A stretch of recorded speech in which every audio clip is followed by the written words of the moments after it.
Kembali di Newsroom, pemirsa, video oknum kepala desa diduga menjadi dalang pemasangan pagar bambu misterius di laut pesisir Kabupaten Tangerang, Banten viral di media sosial. Namun saat dimintai keterangan, oknum kepala desa menyebut bahwa video tersebut adalah video 2 tahun yang lalu dan tidak ada hubungannya dengan pagar laut yang ada saat ini.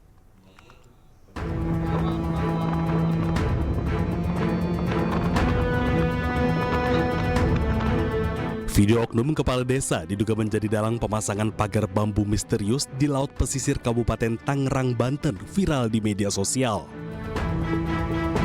Diketahui oknum kepala desa tersebut adalah Arsin yang merupakan kepala desa Kohot, Kecamatan Paku Haji, Kabupaten Tangerang. Dalam video, Arsin seolah memberikan arahan kepada anak buahnya untuk memasangkan bambu di titik yang telah ditentukan. Namun, Arsin membantah tudingan miring tersebut. Arsin menyebut videonya yang viral direkam 2 tahun lalu. Kedatangannya kala itu adalah untuk melakukan sidak karena adanya laporan warga terkait aktivitas ilegal pemasangan bambu di bibir pantai. Itu foto itu, video itu 2 tahun yang lalu. Kenapa saya waktu itu ke laut, ke pinggir laut? Jadi ada beberapa RT, RW dan wakil kepala kuli desa Kohot itu datang ke rumah, bilang katanya ada yang masang bambu. Tujuannya itu soalnya yang kerja banyak, dia pengen kerja juga. Akhirnya saya begitu ada selang waktu, saya datang ke sana. Kurang lebih saya sidak lah. Kenapa? Sebagai kepala desa, saya harus tahu apa yang terjadi di desa saya. Ketika nanti ada yang mempertanyakan, jawaban tidak tahu itu bukan jawaban seorang kepala desa. Akhirnya saya ke sana, saya lihat benar, saya bilang ini ada apa Pak? Saya mau masang bambu. Saya masang bambu, dia bilang saya ngebatasin tanah saya. Oh dasarnya apa? Ada gambar ukurnya dari BPN. Oh iya. Akhirnya saya nunjuk-nunjuk batasan mana gitu. Itu tangan saya itu seperti itu. Pagar bambu misterius yang membentang sepanjang 30,16 km hingga kini masih berdiri. Teka-teki siapa pemiliknya juga masih belum diketahui. Belakangan pemasangan pagar dikait-kaitkan dengan perluasan pembangunan PIK 2. Dari Kabupaten Tangerang, Banten, Hasnugara, Ayus melaporkan.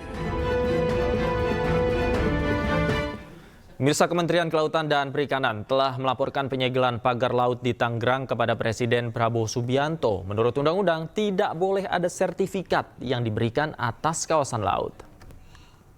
Tadi saya mendapatkan press conference juga dari Menteri ATR BPN bahwa sudah ada sertifikat yang ada di dalam laut. Saya perlu sampaikan kalau di dasar laut itu tidak boleh ada sertifikat. Jadi itu sudah jelas ilegal juga. Nah, artinya memang ini kan dilakukan proses pemagaran itu tujuannya adalah agar tanahnya itu nanti naik. Semakin lama semakin naik. Jadi kalau ada ombak datang, begitu ombak surut, dia ketahan. Sedimentasinya ketahan. Boleh dibilang seperti reklamasi yang alami begitu ya. Jadi nanti kalau terjadi seperti itu akan terjadi daratan dan jumlahnya tuh sangat besar. Tadi saya laporkan kepada Bapak Presiden dari 30 hektar itu kira-kira sekitar 30 ribuan hektar kejadiannya. Nah, kan itu sangat besar. Nah, di bawahnya ternyata menurut identifikasinya dari Pak Menteri ATR BPN itu sudah ada sertifikatnya. Yang atas nama siapa saya tidak hafal ya, teman-teman bisa cek sendiri. Dan itu nanti tiba-tiba nongol tuh sertifikatnya tuh. Kalau sudah dia berubah menjadi daratan, itu nanti dia akan nongol sertifikatnya. Sementara itu, Menteri Agraria dan Tata Ruang sekaligus Kepala Badan Pertanahan Nasional Nusron Wahid mengakui pagar laut misterius di Tangerang sudah bersertifikat hak guna bangunan atau HGB. Total ada 263 bidang tanah di atas pagar laut yang punya sertifikat HGB.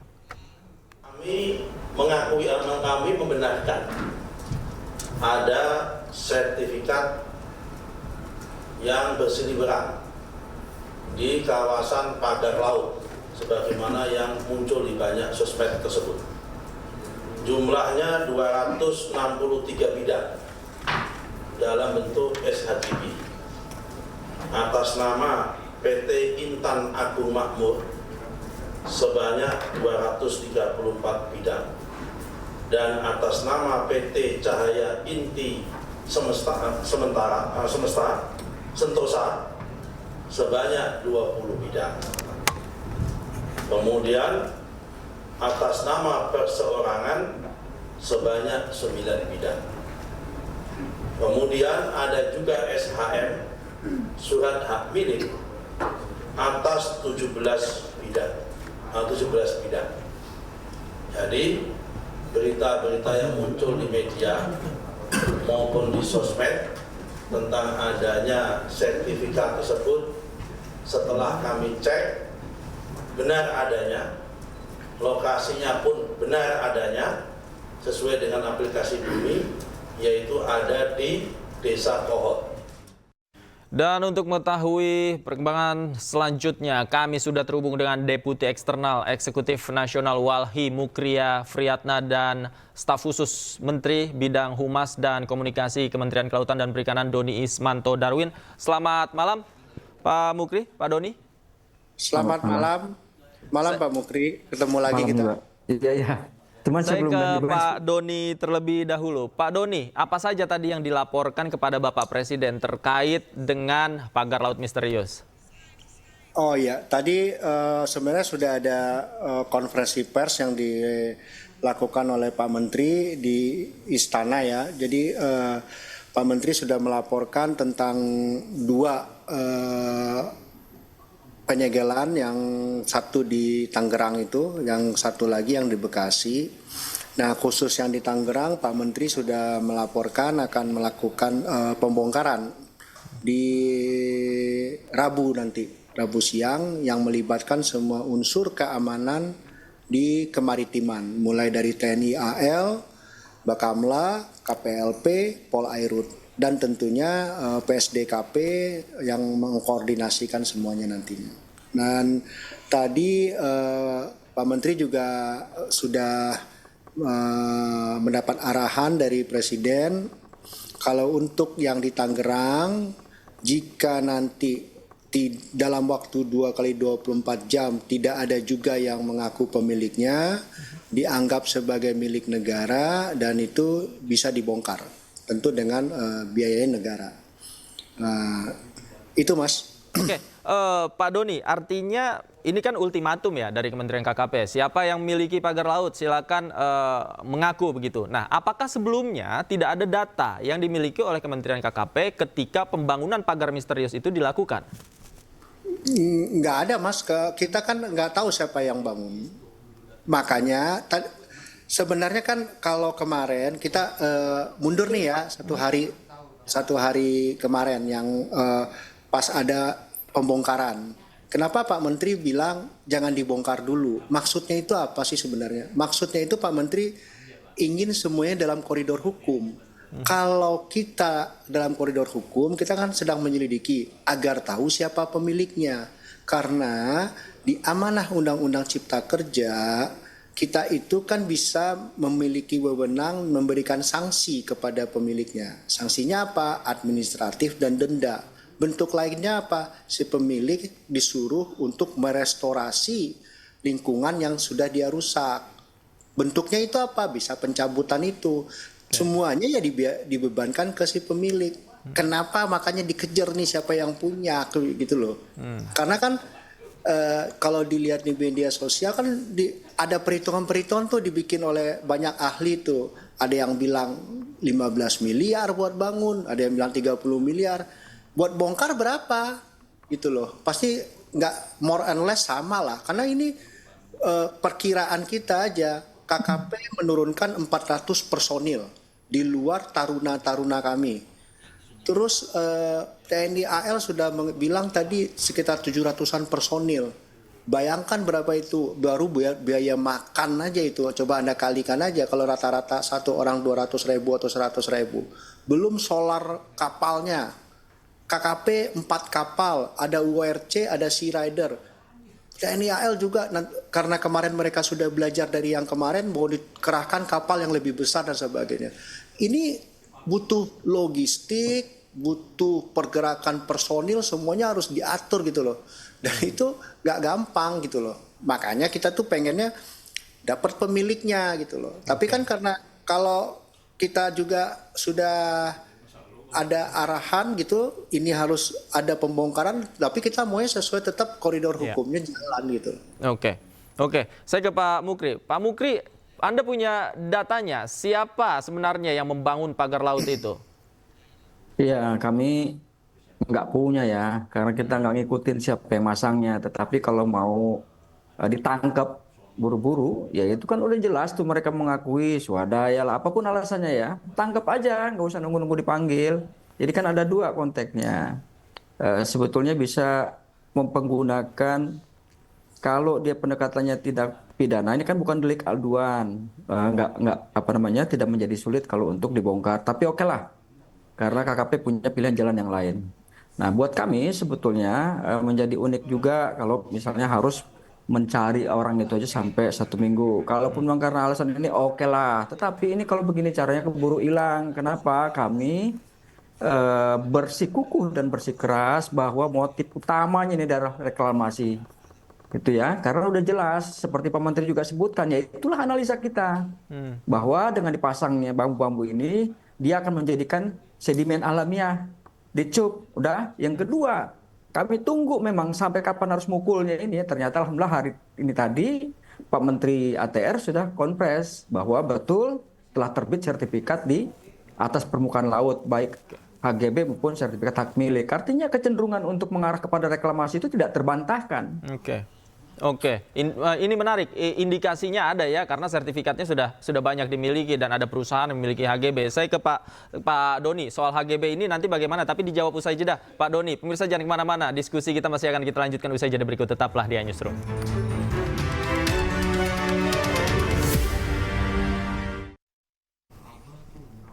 Kembali di Newsroom, pemirsa, saya masih bersama Pak Mukri dan Pak Doni. Tadi saya utang pertanyaan ke Pak Doni. Pak Doni, sebenarnya terkait sertifikat yang saat ini sudah ada, kemudian ternyata ada banyak, ada ratusan begitu. KKP tidak mengetahui soal ini, Pak? Kami nggak tahu ya. Kalau kami itu PKKPRL. Kalau sertifikat apa tuh Pak Nusron bilang? HGB. SHGB ya. SHGB itu bukan di KKP. Sesuai amanah Undang-Undang Cipta Kerja, KKP itu mengeluarkan izin prinsip namanya persetujuan kesesuaian kegiatan pemanfaatan ruang laut. Itu untuk izin pemanfaatan semua aktivitas yang menetap di ruang laut. Nah, itu PKKPRL. Itu amanah Undang-Undang Cipta Kerja. Dan itu sesuai dengan keputusan Mahkamah Konstitusi tahun 2010 kalau saya nggak salah ya. Itu sudah mengatakan di ruang laut tuh nggak boleh ada hak. Jadi nggak ada itu, kalau istilah orang-orang lama tuh HAT, hak atas tanah di laut tuh udah nggak boleh. Adanya PKKPRL gitu. Oke, saya ke Pak Mukri. Ini aneh juga, saya mewakili pertanyaan di masyarakat. Ketika belum ada tanahnya, masih ada laut, namun sertifikatnya sudah ada. Artinya sudah ada kapling-kapling begitu, Pak Mukri.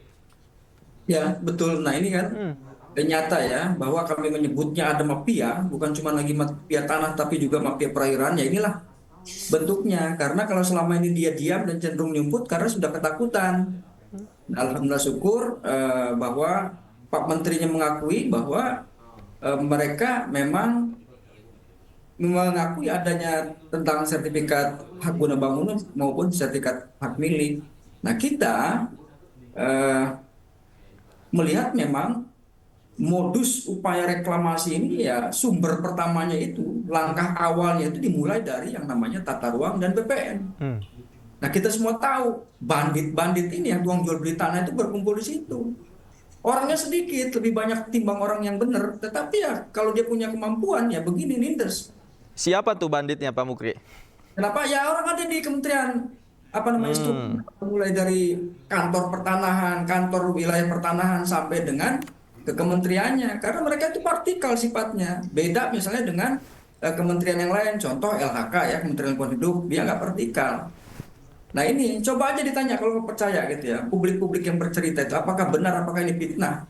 Karena mereka ini dimanapun ya, tidak mungkin. Contoh saya kasih, ada yang namanya hak satu objek tanah itu bersertifikat kadang sampai dengan 3 bahkan lebih. Nah kelebihannya mereka ini kalau ada orang bersengketa, apalagi sudah lebih dari 5 tahun, silakan pilih jalur pengadilan, kan lepas tangan. Nah ini sekarang lagi contoh di Pulau Pari, sudah ada hak gunanya, hak guna bangunannya. Jadi memang kami berharap khusus kepada Presiden, ini untuk yang kedua kalinya kami sampaikan, Wali menyampaikan, anggap saja ini 100 hari kerja Presiden, kami pengen ditongkrongin itu yang namanya struktural di bawah Kementerian Agraria Badan Pertahanan Nasional, karena ini biang keladinya. Di sini sumber penyakitnya semua masalah ini. Masalah reklamasi bukan semata-mata masalah pagernya yang utama. Itu titik awalnya aja untuk memulai bentuk kejahatan menjual tanah air Republik ini. Dan indikasi itu mengarah tadi Anda katakan kepada reklamasi, begitu ya Pak Muki ya? Ya, karena kenapa kalaupun sudah bisa disebut indikasi, sebetulnya nggak indikasi juga. Karena itu perencanaan yang tersusun di dalam dokumen. Jadi bukan indikasi. Indikasi ini kan diduga-duga gitu ya. Ada sedikit, tapi enggak juga. Tetapi ini jelas dokumennya menyebutkan untuk peruntukan Kota Baru itu ya dilakukan reklamasi. Inilah modus yang berulang-ulang kami sampaikan. Pagar itu direncanakan untuk menampung yang namanya sedimen alamiah. Betul seperti disampaikan oleh Pak Menteri Kelautan tadi.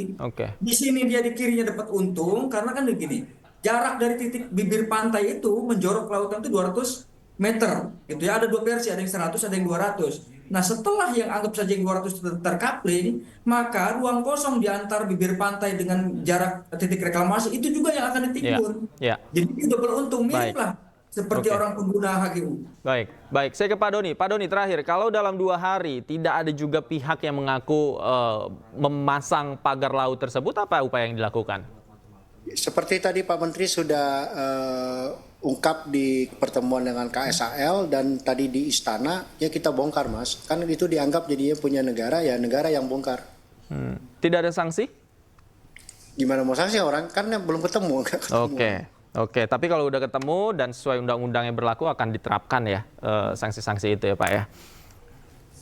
Baik, terima kasih Pak Doni Ismanto Darwin sudah bergabung bersama kami. Pak Mukriya juga terima kasih banyak sudah bergabung bersama kami di Newsroom. Selamat malam, sehat selalu Bapak-Bapak. Selamat malam.